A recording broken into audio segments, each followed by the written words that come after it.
درس چهارم.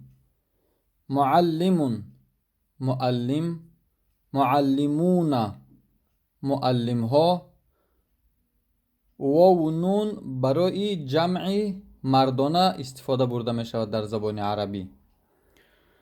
تلمیذ، طلبه، تلامیذ، طلبه ها، تلامیذتون، هم طلبه ها.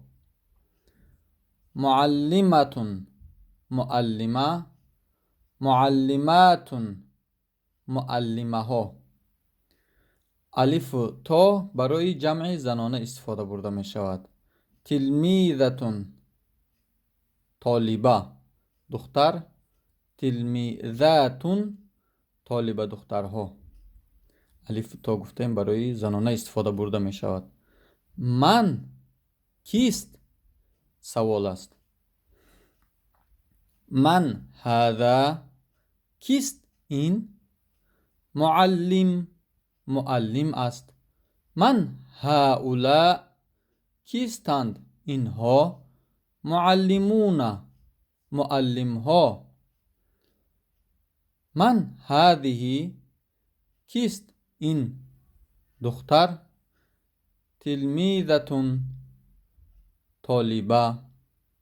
من هؤلاء، کیستند اینها؟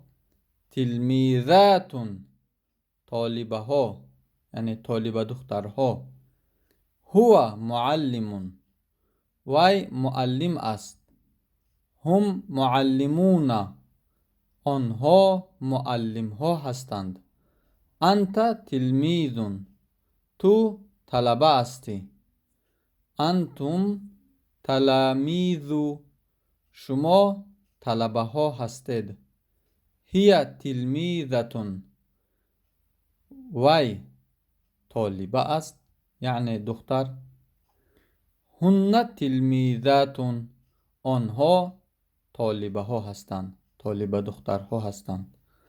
انا معلمتون، من معلمه هستم. نحن معلماتون، مایان معلمه ها هستیم. هذا الرجل معلم، این مرد معلم هست. هؤلاء الرجال معلمون، این مردها معلم هستند. هذه المرأة معلمة، این زن معلمه هست.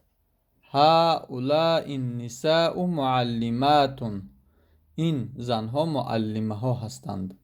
من هو، کیست وی؟ یعنی مرد. من هی، کیست وی؟ یعنی زن.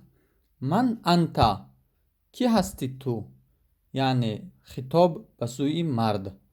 من انتم، کی هستید شما؟ این هم خطاب به سوی مردها. من هم، کی هستند آنها؟